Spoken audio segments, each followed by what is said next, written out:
Now I'm in a situation where I'm not just getting beaten, but I've literally been threatened with death. And again, I didn't scream, I didn't cry, didn't run for help, didn't fight back. I did not respond the way they expected. And then the cop said that probably saved my life. Every single human being that comes into this world is born with these innate gifts. They are born with the resilience. They are born with the fortitude. They are born with the perseverance. They are born with the bravery. And it's just a matter of knowing that you have them, accepting that you have them, discovering where they are at deep within you. If you don't feel like you have them, you do. You just haven't looked hard enough.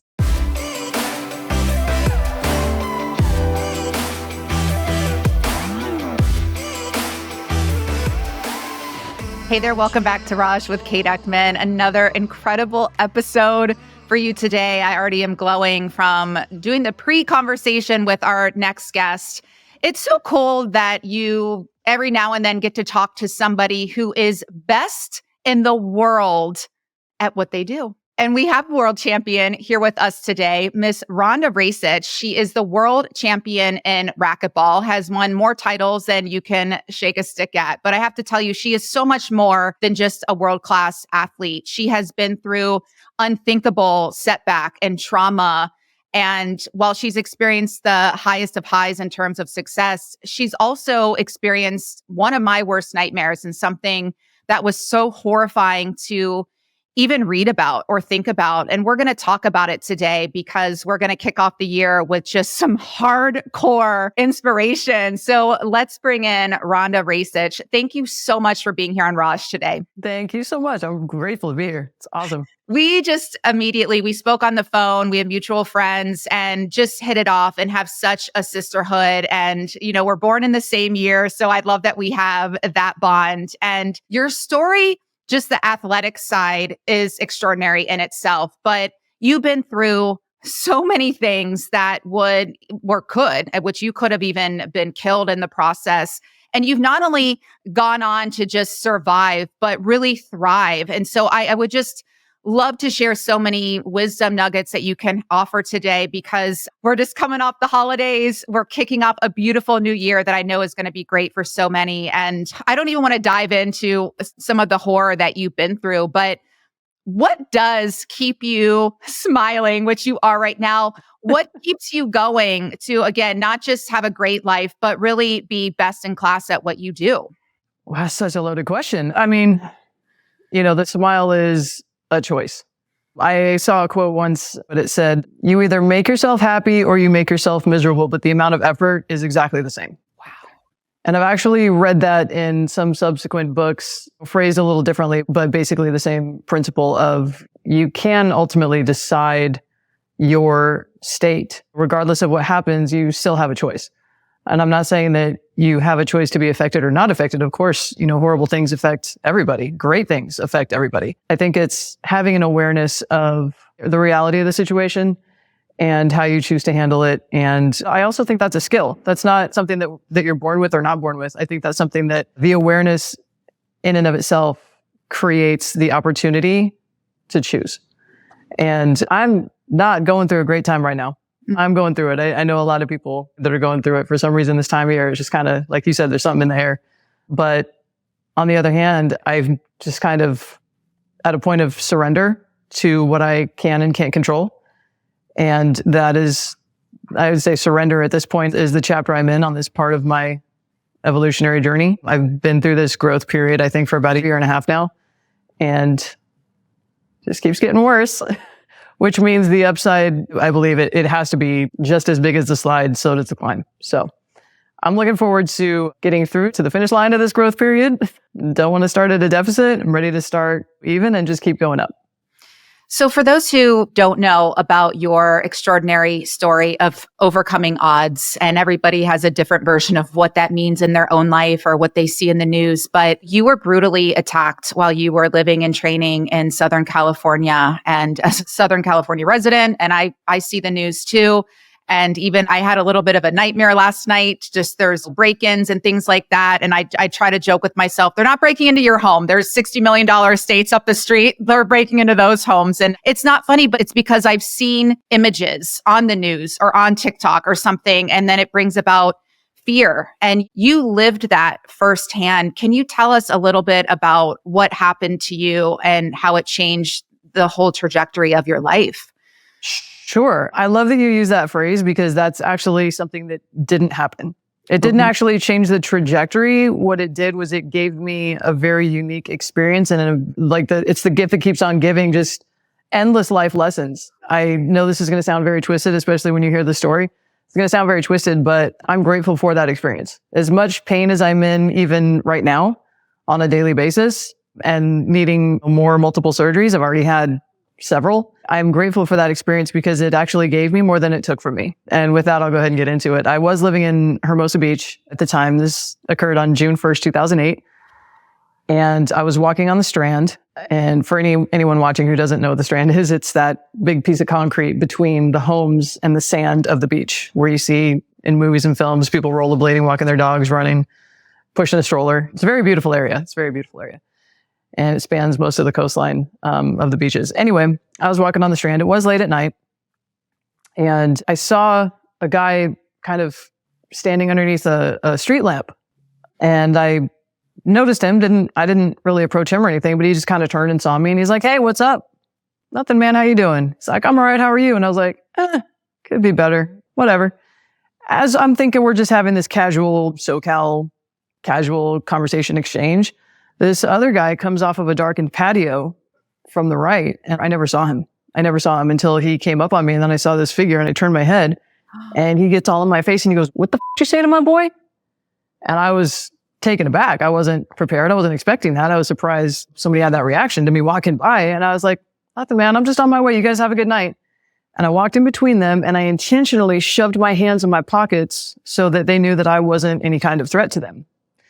And I think I took about 5 or 6 steps. And next thing I know, bam, my head just flies sideways. And it felt like everything that was over here is now over here. And it was the geography of my face that I was kind of trying to process. And it wasn't an immediate pain sensation. It was a sound. It was the sound that I was trying to process. It sounded like when you snap celery in half. That's what it sounded like. Oh. And I was trying to process that sound. And as my brain is, what the damn, from the other side. And it was after that second punch that I realized, holy they're beating me up. And I tried to do this, and I just tried to cover up and protect myself as best I could. And I took a few steps as I was doing so, and I was able to actually squirrel away and turn around and square up. And when that happened, when I turned around and squared up, that was when I realized that they were punching me with brass knuckles, and that's what that sound was. That's why it didn't sound right. Gosh. I ended up taking maybe 10 to 15 shots to my face and head. My eye was very swollen. I took the brunt of the damage on this side. When I turned around and squared up, my immediate instinct was, of course I want to hit back. I want to defend myself. But my immediate thought was that I have Worlds in 6 weeks, and I don't want to break my hand on your dumb, stupid face, not be able to hold my racket and go represent my country next month. So at that point, they had stopped swinging, and I didn't see the need to escalate if they had stopped by starting trying to throw my own punches. So there was some jibber jabber between the two of them. I don't really remember what was said, other than one of them was a lot more panicky than the other. The panicky one was saying stuff like, "Someone's going to see us. We got to go." The other guy was just staring at me like he was trying to figure out exactly how he was going to continue pummeling me. The cops actually said this to me a couple of weeks after this happened. They said that I didn't respond the way that I was supposed to. I was never unconscious, and I was never off my feet. And because I didn't respond the way that I was supposed to, and because they weren't expecting me to react the way that I did by being upright and turning around and facing them, fight or flight response, fight, flight, or freeze, I did none of the above because I was very aware of what was happening. I was very aware of my surroundings. I didn't freeze. I made conscious choices of what to do and what not to do. And so I never screamed.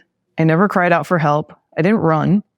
I turned around and squared up, but I had the presence of mind not to escalate when I realized I didn't have to. So I don't know what to call that, but I feel like it's also supposed to start with an F. Maybe we can come up with a word for it. I think that was the very Gen X of us. That was around and find out response. There you go. There you go. There we go. Okay. Now it all makes sense. I'm going to have to incorporate that in my next interview. It has been given a name, finally. But after those few seconds of them talking and me just sort of micro-evaluating the situation, waiting to see if I was going to need to defend myself from that point on, they kind of just took off and ran that way.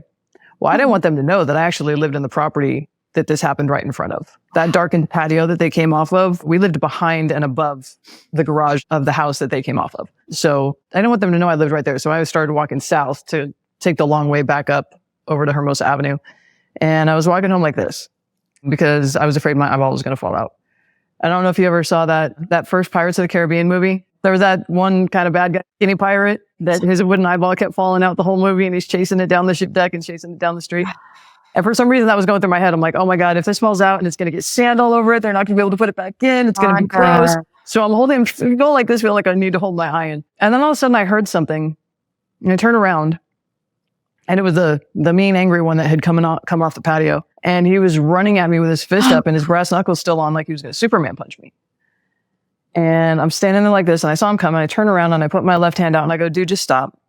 Just stop. And I did that for two reasons. One, I wanted to give him the sense of, okay, fine, you're in control. You don't have to hit me again. Like, you don't have to prove anything. You've already proven it. Whatever. Like, just stay over there.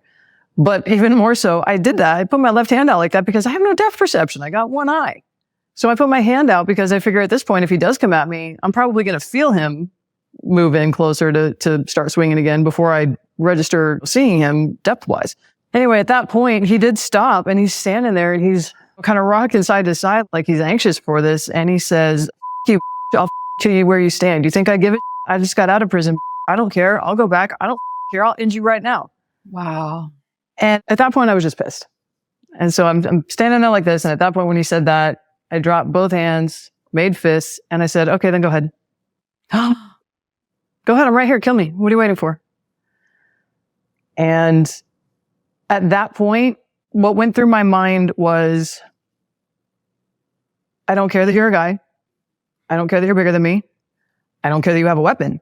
I hit for a living and I know how to generate force. So you very well may kill me tonight, but I will hurt you on the way down. So let's go. And now I'm in a situation where I'm not just getting beaten, but I've literally been threatened with death. And again, I didn't scream. I didn't cry. Didn't run for help. Didn't fight back. I was sure shaking to defend myself this time, but I didn't initiate any of that. And again, he was by himself that time. He took off and ran in the other direction again. What? Rhonda. And again, I think it comes down to the cops telling me that I did not respond the way they expected. And all of those non-responsive reactions from me were not what they were expecting. And then the cop said that probably saved my life. And it was so weird because then I turn around and go home, and now in my mind, I'm still holding my eye in my head, and I'm like, are we done now? I get back upstairs to my place, and my girlfriend at the time and her friends were there just having some wine. It was her friend's birthday. They didn't blink when I walked in, but I remember walking in and immediately rummaging through, looking to me. I'm like, God, I hope we have some Advil. Like, this is going to be so sore in the morning. It never occurred to me that a felony had happened. It never occurred to me to call 911. It never occurred to me that I needed to go to the hospital. I'm just thinking I took some punches to the face and I just need some Advil. I'll be fine in the morning. Throw some frozen peas on it, a couple Advil, good to go. Did not occur to me to call 911 at all. Also, I have no idea what I look like. And then my girlfriend at the time came around the corner and she saw my face and, oh my God, what happened? And I said, literally, I remember shrugging and everything. I looked over at her and I'm like, I got hit. And then I keep digging for the Advil. She's like, why? Who hit you? I said, I don't know, two guys downstairs. Why did they do this? I don't know. You want to go find them? They came back a second time. Maybe they're still down there. I don't know. And I didn't realize that her friend had called 911 right away. And man, I felt like they got there in like 8 seconds. It seemed so fast from the time I realized she had called to the time the sirens pulled up. Then it was taking me to the hospital. They did a bunch of scans and x-rays and CAT scans and all the things, and had a specialist come in the middle of the night to check on my eyeball. And I remember laying there, and we didn't call anyone yet because we didn't know what to say other than I'm in the hospital and everybody's going to have 1,000 questions. So like, why don't we wait till we get some answers? This one doctor walks in one door, to the ER. She's like, hi, are you Rhonda? Okay, here's the situation. You've got several facial fractures. You're going to need facial reconstruction surgery. And your one or both of your surgeons will be in to talk with you in a little bit. And she just kept walking. She never looked up from her clipboard. She walked in this door, breezed through that, and then walked right out. Like she was saying, hey, don't forget the milk. Yeah. I'm like, I'm sorry. Can you run that back, please? Like, did you say what? I need a surgery on what? And she comes over and she was much more present. And she's like, you have several facial fractures. You're going to need a facial reconstructive surgery. Your surgeons will be in to discuss the protocol for all of that when they get here in a couple hours. I'm like, okay, now what? So again, my girlfriend at the time goes down the hall to call my mother. And to me, this is the most agonizing part of the experience, because even not physically being in my emergency room area, she was down the hall, I could hear my mother shriek at the other end of the phone. And I can't unhear that. And to be honest, that is the thing that haunts me the most from this experience, is knowing I'm an only child. I'm the firstborn of all my cousins on both sides. I'm the only child from all my cousins on both sides. And I was my parents' life. I still am.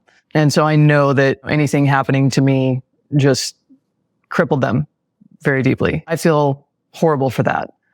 But I can't unhear that shriek. And when she came in and brought me the phone, and I just hear my mother wailing on the other end, I'm like, Mom, it's okay.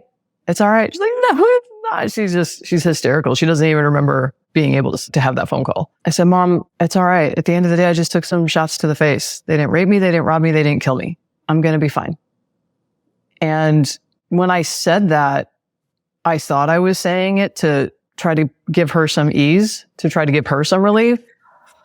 But as it was coming out of my mouth, I realized that is actually literally exactly how I felt. At the end of the day, I just took some shots to the face. No big deal. Got jumped on June 1st, had to wait until June 11th for the reconstructive surgery because the swelling was so bad. My surgery was supposed to take between 4 and 5 hours, and it took over 12 because they couldn't actually accurately see the extent of the damage from the scans. And there was so many more fragments that they had to remove before they could begin reconstruction. That's what took so long. I can't imagine what my parents went through. And my parents got divorced when I was 5. So my mom, being the first one who knew, the first thing she did was make arrangements to get on the most immediate flight from Phoenix to LA as possible. She did that. And by the time she got to LA, the news had already spread like wildfire, and my dad didn't hear it from my mom. In fact, I don't even know where my dad heard it at all. I think somebody reached out to him and said, oh my God, are you okay? Please let me know if you need anything. He's like, what are you talking about? And remember that game Operator? Yeah. Bunch of kids sit in a circle and say something, and by the time it gets back to the first person, it's mutated into something all the way. Yeah. That's kind of what happened with this story. The way that my father heard it was that I got jumped and beaten with baseball bats and I was dead. Oh my God. So my poor father was frantic trying to find out information. And I think what happened was I was unconscious at this time, but I remember my mom telling me that my father called my hospital room and she answered, and he was hysterical. And then he hopped on the first flight, and I had both my parents with me for about those first 2 weeks. And I ended up having that reconstruction, and they were there. And I was in the hospital 2 different times, actually, within the next couple of weeks. After the surgery, I stayed there for a few days. And then I think I went home for a couple of days. But like, they took the mirrors out of my hospital bathroom, and I wasn't supposed to look. There was a towel draped over the mirror for some period of time while I was at home until I could facially function again. I actually kind of looked like a reverse Joker. Like, this side of my face was paralyzed. So like, if I smiled, this side didn't move at all. This side would go up, this side would do nothing. And I couldn't brush my teeth, couldn't eat solid food for 5 or 6 months. I could not sleep laying down for the first 2 months.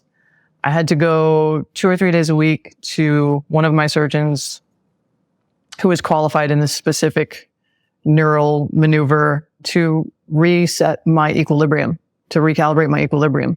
It was a series of movements that we had to do over and over and over again to try to reset that. And looking at the medical reports 2 years later, I found out my eyeball could have fallen out. So I thought I was just being over dramatic doing this, but like I said, I was just thinking of the movie. But it turns out it's a good thing I did. Where does this sheer bravery come from? It didn't feel brave. I wasn't trying to prove any kind of point. There was no element of intentional bravery to it for me. It was just reading and reacting. How are you this strong, this tough? I could have died then. Probably should have. I had a fever between 108 and 109. I was born with an internal deformity near my kidneys that was completely unknown until I had that fever spike and I was convulsing and throwing up uncontrollably. My parents took me to the hospital. I happened to be fortunate enough that my godfather happened to be the director of osteopathic medicine at that hospital. And he was like, you don't stop testing till you figure out what's wrong with my goddaughter. And it took a while to figure it out. But once they did, it was something that was so rare. And so they didn't really know what to do with it. They tried to correct it with medicine over the course of a year. That didn't work. But one of the obstacles that they had while they were trying to fix it with medicine was that no surgeon in the country wanted to touch it because it was such a low percentage procedure. So they finally found someone to do it. And I flew out to the Texas Children's Hospital. Now I'm about between 4 and 5. I think this started when I was around 3. Now I'm between 4 and 5. Flew out to Texas. They said, all right, so just so you know, there's a 1 in a something million chance that she'll live. And on top of that, there's a 1 in a something million chance that this procedure will be a success. And if she lives and it's unsuccessful, she's going to have surgery after surgery after surgery for at least the next 20 years of her life. So it very much seemed like a no-win situation, but here I am, and one procedure worked the first time. And so I'll go ahead and take the 1 in a billion something baby odds. What I'm hearing from your story, and even just these 2 stories, is not only do you not let things kill you, literally, that are supposed to or designed to, it's so much deeper than what doesn't kill you makes you stronger, because that didn't make you stronger. You were born a champion. You were born strong. But you even said to me a few weeks ago that this attack was one of the best things, or the best thing that ever happened to you.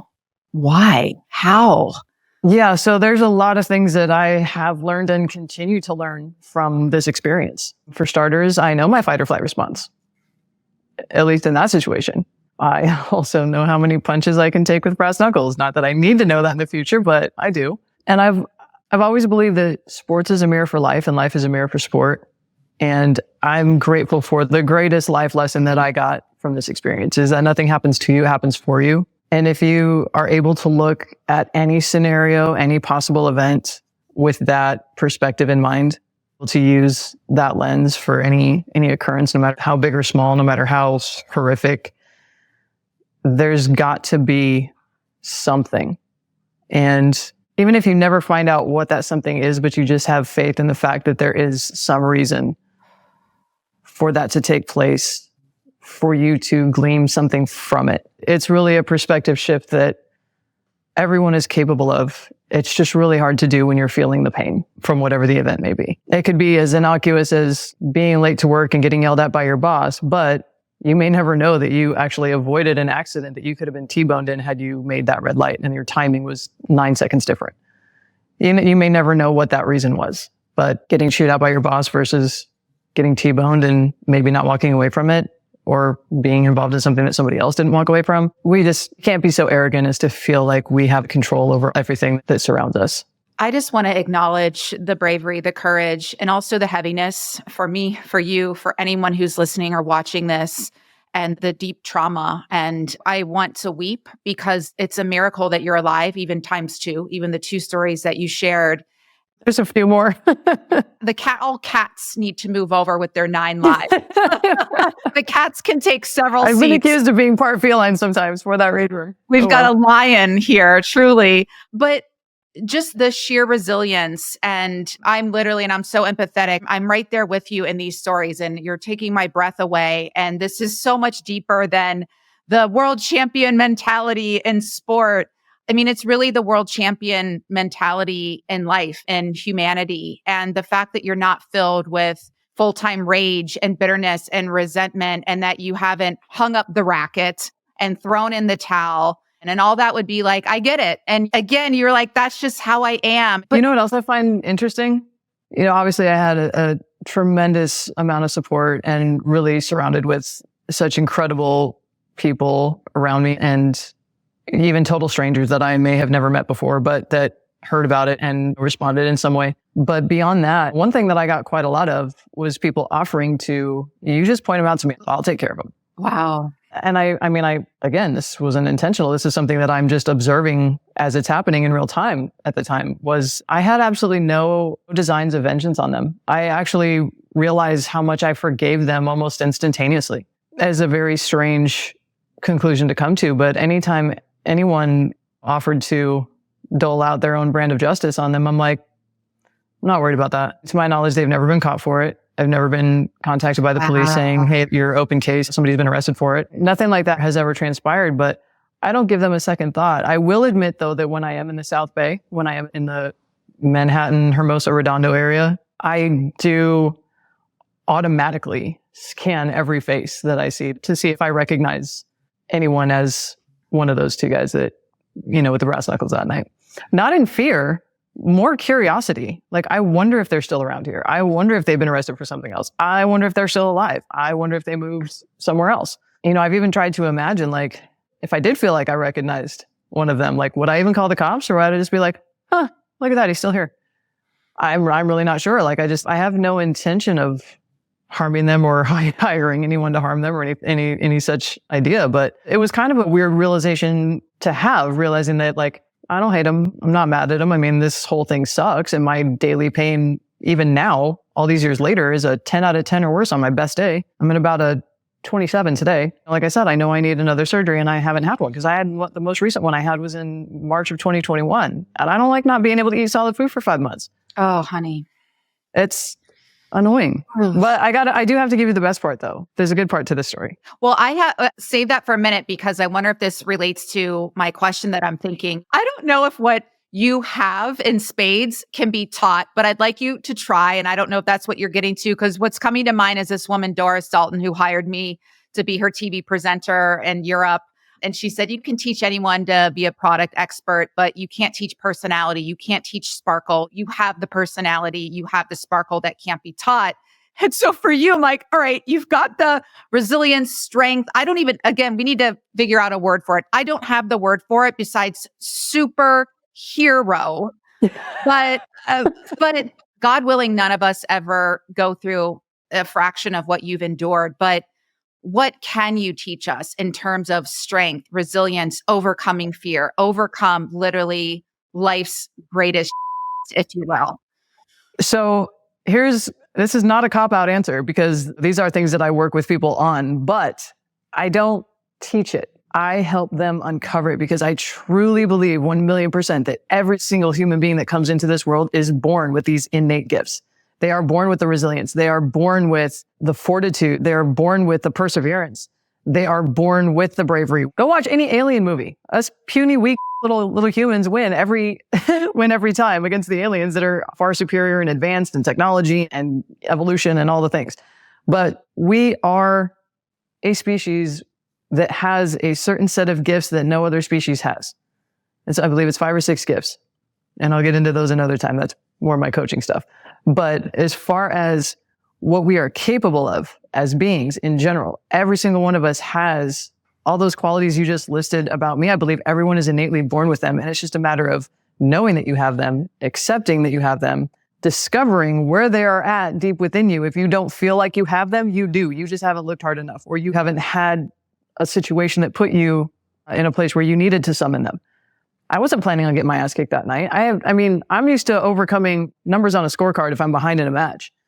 But, standing face to face with someone who's literally telling me they're going to end my life that night, it's not like I rehearsed that. I was as authentic as I could possibly be through that entire experience, because that was my reflex. That was my read and react. Like, again, for example, I already said I learned my fight or flight response, but I also learned, and I didn't recognize this until my lawyer pointed it out about 3 or 4 years ago when he and I were chatting about the whole story unedited over lunch one day. And he's like, so it sounds like you were okay with dying that night. And I never considered that. But at the same time, everything that went through my head, I guess I was. I will accept that compliment because to me, that shows me that I have lived a very good life by my own standards to accept the possibility that that might have been my last night on earth, but it wasn't. Do you think some of it was a little bit of reverse psychology? Again, I don't want us to have to get inside the brain of a psycho wannabe killer, but I just feel like in that moment, you talk about authenticity, and this is what you see, especially from women in movies, or what I would feel like I would want to do in the moment, like, please don't kill me. I love my life, or I have kids, or I have this, but you were just bring it on. But I'm just psychologically trying to even think of what went on. Again, from a deeper perspective, I'm like, wow, you are so protected and guided by a higher power that kept you alive that night as well. What do you make of that moment? I don't make anything out of it other than, I didn't process thoughts. I didn't process, what am I supposed to do? What am I not supposed to do? Well, if I do this, then what if I didn't have that. I didn't have that time. All I did was read the situation and react to it in the most natural way that I knew how. I can look back on it now, and I do look back on it now, and I'm like, what the fuck? Who says that? But I never had okay, well, I'm going to try this, and if that doesn't work, then I'm going to try this, and maybe then I'll run if I have to. There was no time to think about any of that. You're literally just in the heat of the moment, and your goal every nanosecond that you're in that moment is survival. And that's truly where I believe all those gifts that you rattled off, and you're like, how do you teach that? And I'm like, I don't. I just try to be a flashlight to help people find it within themselves because it's already there. I'm not teaching anything. I'm just helping you reveal it. I'm just showing you what you're capable of because either you've never summoned it or you've been afraid to, because we are infinitely powerful beings if we accept that about ourselves. So we all have fears. So if I called you up frantic with this huge fear, or someone's breaking into the house, I'm freaked out, what do I do? Whatever, or people who are scared of death or being attacked or assaulted, what would you do to them? Survive by any means necessary. I had a friend tell me how he worked with a woman who had PTSD from a home invasion. And the guy, she was home alone. She lived by herself. He made it up the staircase, and basically she fought him back. He ended up having more severe injuries than she did when they both got to the hospital. But she was very traumatized from that event and spent a couple of years in therapy, and then had a conversation with my buddy. And he's like, in his very raw delivery, he's like, the hell do you have to be afraid of? You beat the out of the intruder. He should be afraid of you. What are you scared about? You can walk the streets, girl. You know how to take care of yourself. People need to be watching out for you, not the other way around. And it was like this switch went off in her mind, like, oh yeah, that's right. I did kick his ass. Like, okay, yeah, I'm good. She always had that strength. And when she needed it, it came out. Now, was the event harrowing? Of course it was. Is it understandable having lingering trauma after that and having a fear and a timidity about existing in the world? Of course. But recognizing the power that she did have, right? That's what he helped her do. Girl, you're good.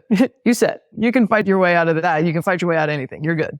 And that just sort of reignited her belief in herself because she's already proven that. She's already proven that. It's just the fear and wishing and hoping for that to never happen again. But just existing in life as fearful as she was from the previous event, I am not fearful of walking down my city streets. I do think that it's weird that I didn't have that reaction even over some initial period of time, but it just didn't happen. And that's not like, look at me, I'm, big, tough guy, I'm fine. I just genuinely don't feel like that's something that's going to happen twice. And if it does, I'm somewhat familiar with the situation. I have some experience to fall back on if I ever needed to draw upon it, which I hope I never do. I'm not putting myself into dangerous situations on purpose, nor was I doing so that night, but I'm not terrified of that ever happening again. Yeah, and it really is that notion of not giving our power away and remembering how powerful we are. I love that, the intruder should be scared of you. Or even I think of situations I've been in where some guy, even like a cab driver in Boston, and is getting forceful with me. And I remember that moment. And I even learned it in high school about self-defense, and that you stand your ground and you yell back and you fight back and show them your power, because no one wants a powerful survivor. They want a weak victim. And I remember saying to you, I'm from New York, don't with me. And it was like, changed everything. That moment of like, don't with me.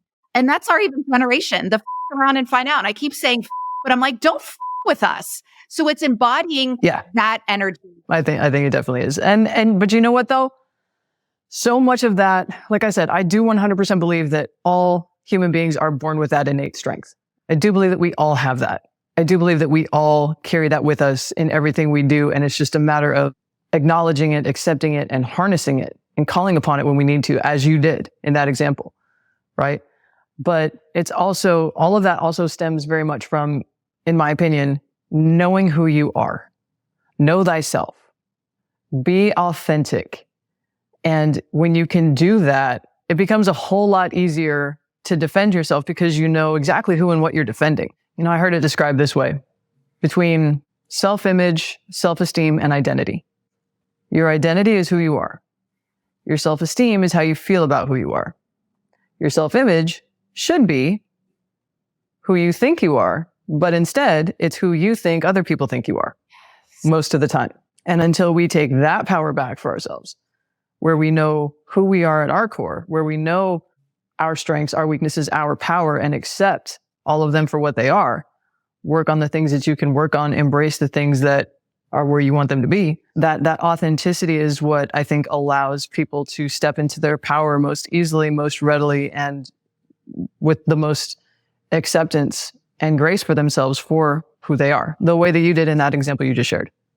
Yeah. So it can be a big or small example. It could be a small or a large threat. But I love that notion of standing your ground. And you've been such a champion in that, which is way more impressive than even being literally the best in the world in your sport. And I'd like to talk about that a bit, and even how this situation really lent itself to making you even better, if that was possible, in racquetball. But, you know, you mentioned after the attack that you had a month or so, 6 weeks before Worlds, which sounds like that didn't happen. But what happened from that incident and then moving forward with your career? Oh my gosh, I can't wait to hear.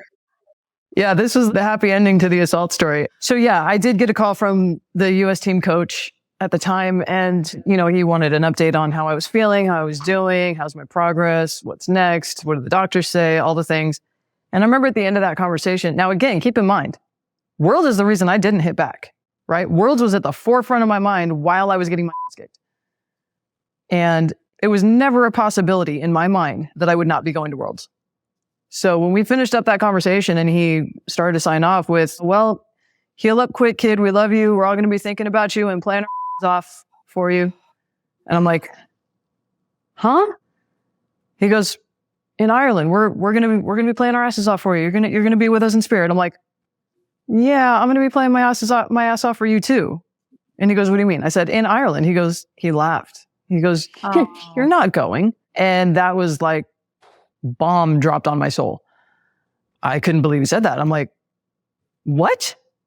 Worlds is the reason I didn't hit back. Don't you dare take this away from me. This is the thing that's keeping me going. This is the thing that mattered more than anything to me that night. And ever since that night. Again, never crossed my mind that I couldn't be going.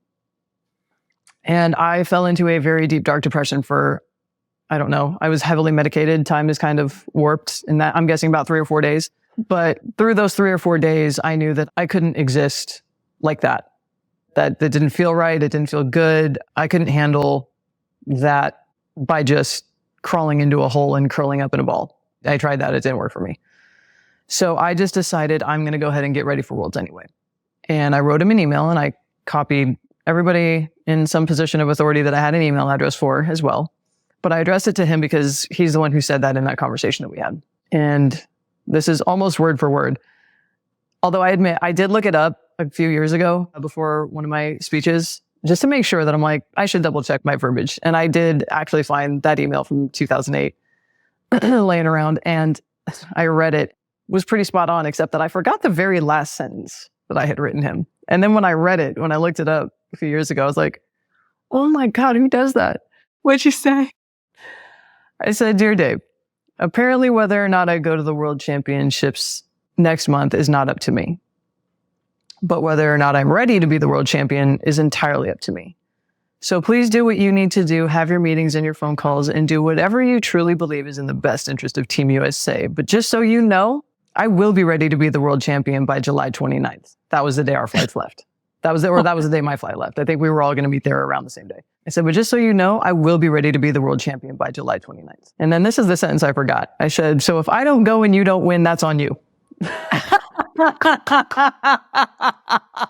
Yes. Drop all the mics. Dude, that is like Babe Ruth calling his next home run from the hospital bed. Like, what the But anyway, so on that note, I just went about my business as if I was going. And there was a few more conversations after the fact. And I came back to Phoenix and started working with my trainer. And again, at no point did I think I wouldn't be ready. I did have a moment of doubt, 2 moments of doubt. I had one when I came back to Phoenix and the very first workout that my trainer put me through was single leg step ups, 1 set of 10. And that was it. That was the whole workout. He's like, that's enough. You're done. I'm like, what? What do you mean that's it? He's like, you're done. Go home and rest. I'm like, I remember I went home and started crying in my pillow because I'm like, yeah, I'm going to go play Worlds when I can't do more than 10 sets of 1 step ups. What am I thinking? But I came back the next day and we did, a different workout, and the workouts did keep building, and he kept asking me, how are you doing? How you feeling? I'm like, let's go. I got another round. Let's go. Give me the next thing. And we just continued to build, and he's really good at throttling me when I want to do too much. He's very wise in that way. And whatever we were doing program-wise, I felt like I was making daily gains in some way. Also very hard to do when you're on a liquid diet and still can't sleep laying down. Even during Worlds, I couldn't sleep laying down. So spoiler alert, I did get to go to the World Championships.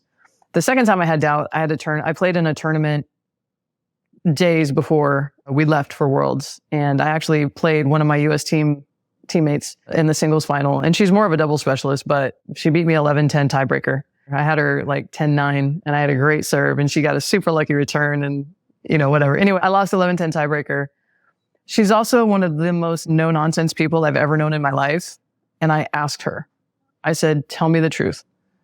Do you feel like I am going to be the weak link for Team USA? And she looked at me like she wanted me to punch me in the other side of my face. She's like, are you kidding me? No, I just barely beat you. And I know I got lucky on that bounce. So no, I don't have a problem with you going. You almost beat me and you should have beat me. And yeah, you're fine. I'm like, okay, then I'm good.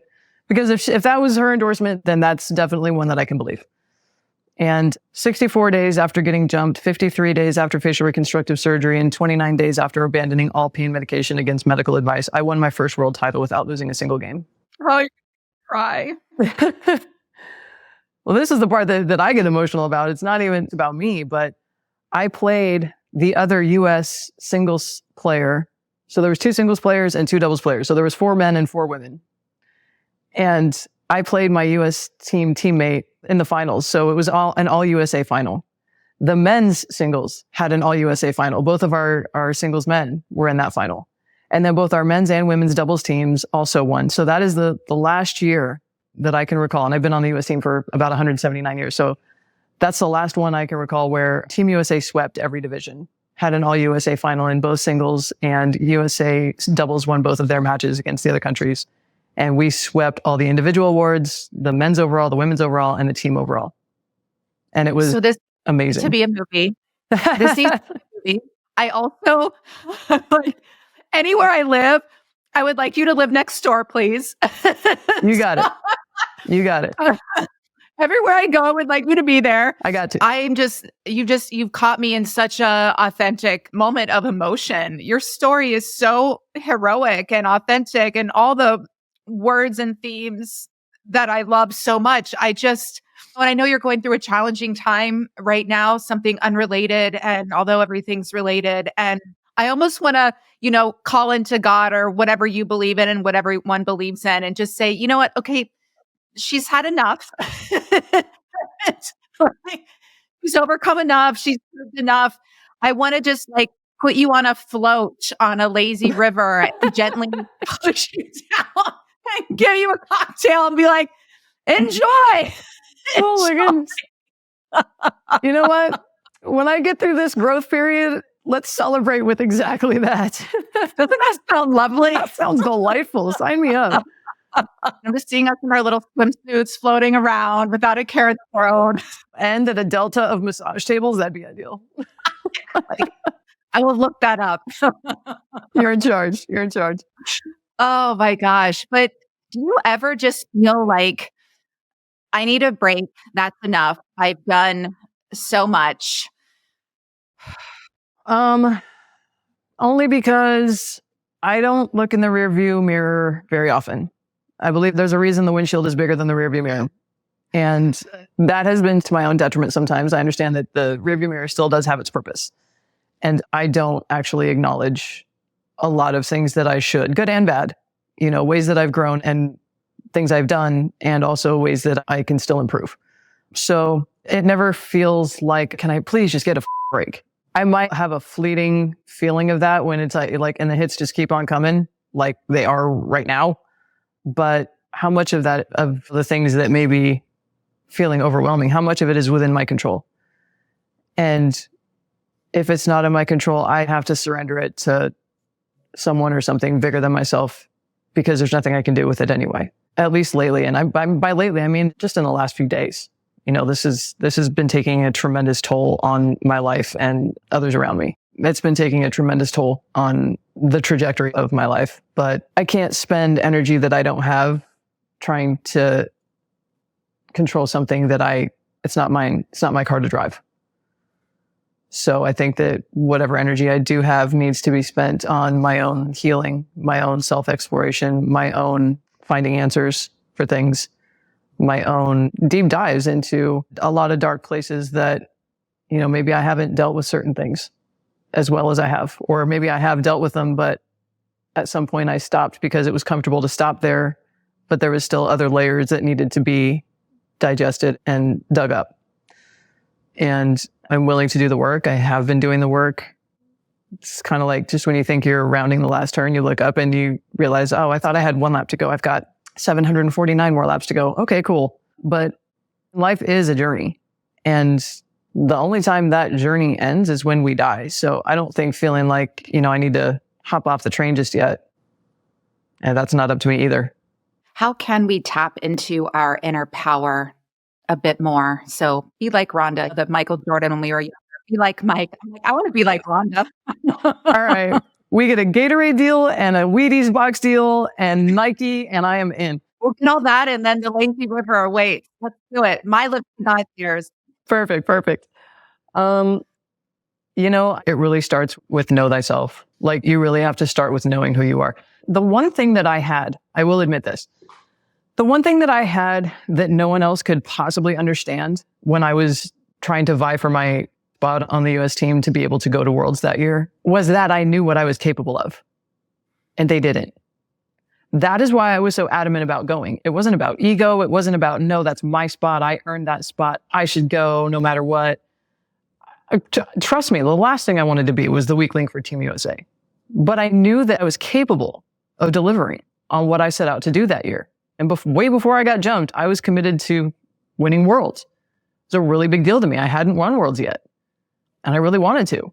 And I was able to, through the attack and the surgery and the healing and not eating solid food and not sleeping laying down and a myriad of other things, I still knew what I was capable of. And by the grace of God and Team USA and the coach and the US team committee and the governing board of USA Racquetball, they allowed me the opportunity to do exactly that. And I was able to deliver. But again, that was just because I knew that. And it wasn't about proving them wrong. It was about proving me right. It wasn't about anyone else. It wasn't about anyone else's opinions. It wasn't about anyone else saying you shouldn't be here. It wasn't about, oh, watch this, I'll show you. None of that. It was none of that. It was external. It was very internal. So I guess there's one way of articulating it. How do you tap into that? What do you want for yourself? And can you prove yourself right? And what steps are you taking to prove yourself right?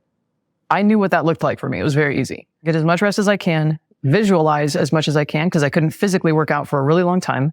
I couldn't get on the court for a really, really long time. Couldn't sleep laying down, so I had to maximize. If I needed to take a nap, take a nap.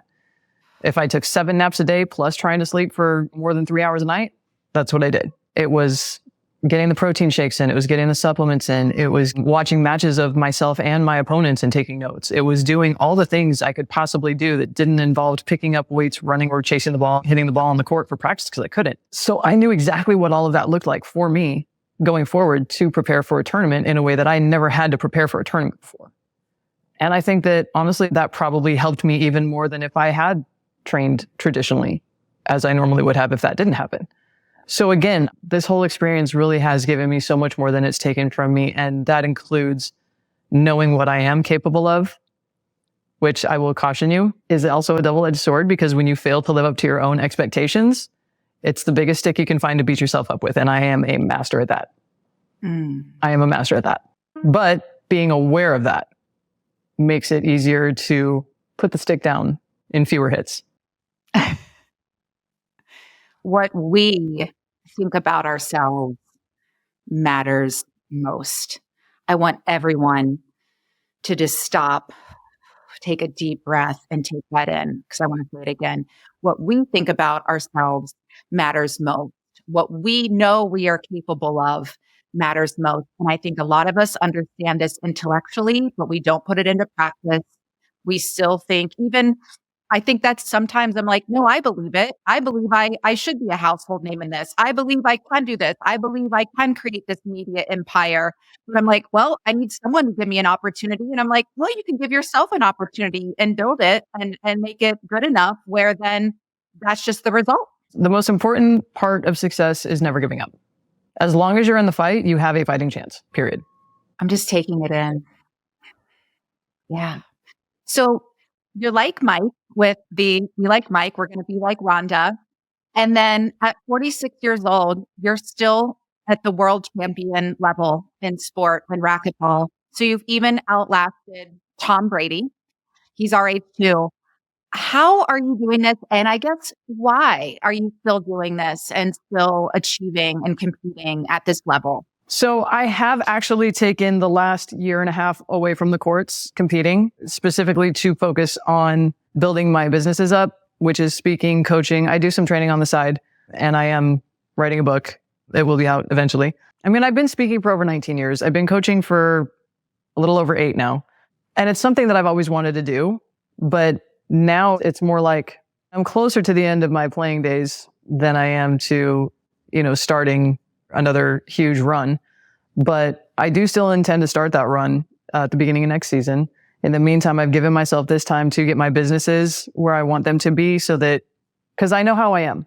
I'm very dedicated to my craft. And if I try to split my time between the court and the businesses, the competitive side of me is going to eat the businesses alive and they're going to suffer. And I don't want to do that. I want to get the businesses at the benchmarks that I have set for myself to hit in order to give myself permission to go back to competing full time. In the meantime, I'm still training. I'm still playing. I'm still hitting. I'm still practicing. I'm still in the gym. I was up at 5 a.m. running sprints this morning. I even of course you are. dragged a neighbor kid with me. I got witnesses. I still enjoy the competition. I know that I still feel like I'm improving parts of my game. And I can't wait to get back out on the court with my tour mates because I miss them. That was my life for 24 years straight. And now taking this little hiatus, this little off-ramp for a pit stop, getting these businesses where I want them to be. Once I do that, I'll have the freedom, not just of time and dedication, but I'll have the freedom of not feeling like I should have done this before I left. I should have maybe skipped this tournament and go play the next one so that I could have gone over here and done this. I don't want to have those conflicts going forward. So how can people get in touch with you, work with you, and what do you most want to accomplish in this next chapter of your life? So pretty much everything that I have chosen to work on in this last year falls under the umbrella of trying to help people. And in that regard, speaking appearances, I've spoken to groups of 60 people. I've spoken to groups of 6,000 people. And all in between. So if anyone needs a speaker for their event, I have a very pliable skill set in being able to connect with audiences and deliver something that can help move their needle in the right direction some way or another, whether that's personally, professionally, or otherwise. Also, coaching. I really enjoy the one-on-one coaching. However, I have recently unveiled a corporate model that is anywhere from 1 to 5 years of engagement. And that is getting communication and effort from me daily. And I've got a whole framework that can suit pretty much any large company, team, what have you, over that period of time. And the training, I don't ask for it, but people see pro athlete and they want to come train with a pro athlete. And I'm like, oh, okay, well, jump in. Here's what I'm doing. But I do work with training clients, having completely customized training schedules and systems for each person that I work with. And it's completely their program customized specifically to them. Okay. Well, I'll put it all in the show notes. You're undoubtedly inspirational to everybody who hears your story. Who or what inspires you? My father was the oldest of 5 boys. All 5 of them played professional something, somewhere or another. My father played semi-pro basketball and 2 years of pro baseball. His next brother also played a couple years of pro baseball. My Uncle Dave and my Uncle Gary both have World Series rings. And my Uncle Robbie still holds the record for the longest punt at the University of Miami. And then I think he kicked for the Chargers for a minute, and then he became a professional golfer. So I came out of the womb with excellence was expected. And my father was also in the Army for almost 40 years. He retired a lieutenant colonel. He passed away in 2016. But I think just the people who surrounded me as a child really sort of set that standard for me. They set that bar. And a lot of people, when I kind of rattle off my family lineage, they're like, wow, you must have been under so much pressure. First of all, pressure is a privilege. But no, I never felt under pressure because I didn't know anything else. Like that scope that I grew up under was what was normal for my family. That was familiar for my family. That's just how it was. So I didn't feel any pressure. I just wanted to, I guess, continue that legacy of everything that my family had done before me. And my mother, she was also a tremendous athlete. She probably could have played pro tennis if she would have had the support. She was in a family situation where girls didn't play sports, but she did anyway. She had the talent. She had the athleticism. I don't think she had the support behind her. Her 2 brothers, my uncles, they were both in the Navy and they both became very successful in business after. So, I mean, I was just always surrounded with greatness. So I just wanted to contribute and do my part to hold up our line. Thank you for that. When you were getting your facial reconstruction, you weren't allowed, or they didn't permit you to look at yourself in the mirror. But I'm just curious, these days or tonight or after this conversation, when you look at yourself in the mirror, what do you want to say? What gratitude do you want to express? I want to just say I'm so proud of you and so honored to know you and call you a sister and friend now. But what do you want to say to yourself? Or what do you say when you look at your beautiful, perfectly reconstructed face? My reconstructed face. Keep going. Not done yet. Not done yet. Got a lot more to do. A lot more to live, a lot more to experience, a lot more to learn, a lot more to do, a lot more to give. When you think of that woman back in 2008 who went through that attack and then went on to have the career that you have, what do you want to say to her? Keep it up. Don't put your foot on the brake, put on the gas. Let's go. Any final thoughts today? This has been such an incredible interview that I will just savor and hold so close to my heart every minute of every day. When I'm feeling great, when I'm feeling not so great, just keeping you in the back of my mind and here in my heart. Any final thoughts that you have for me, for you, or the audience? Just thank you. So grateful to be here. So grateful to get the word out. And I really do what I do for the love of helping people. I consider myself in the category of a servant CEO. I want to change lives for the better.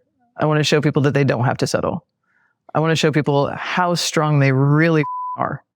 I want to help people reach their dreams and their goals because they're not as far away and untenable as you think they are. Sometimes it's literally like, yeah, go up to the next corner, make a left, 2 doors down on the right, and you're already there. But we're so mired in the negativity of all the bad what ifs, all the catastrophizing, the negative thoughts, the worst case scenarios that we fail to prepare for the best case scenarios. My phrase for that is stop what ifing yourself to death and start what ifing yourself to life. So I hope that I can touch some lives and get some people some joy, some love, some satisfaction, some promotions, whatever it is, whatever development they're looking for. If there's any way that I can serve in that regard, that's what I want to do. What's your biggest hope, dream, wish, goal for 2025? Nike sponsorship. Let's go, Nike. I don't know. I would like to get those businesses where I want them because I did give myself a timeline of if I don't start sooner, then I want to kick off the beginning of next season at the end of the summer. So being able to pull that off and get those things where I want, get the automations where they need to be, get the systems thriving the way that I know that they're on their way. That's what I want for 2025. And then I want to go start playing again full time and winning again. Awesome. Let's do it. That Nike, sounds good. Let's go. Let's do it. I said it without even trying. There we go. There we go. Fine. Rhonda Rajsich, thank you so much for being here today. You are a true inspiration to the world. And I'm just so delighted to share your story on Raj. And oh, girl, you touched my heart. You touched my soul. I'm even speaking in a Southern accent. I'm so inspired. Love that. Thank you so much. And thank you so much for being here. We appreciate you watching to the end. We'll see you right back here, same time, same place next week. Happy New Year. Have a beautiful week in 2025. You got this. See you next time. Bye, everybody.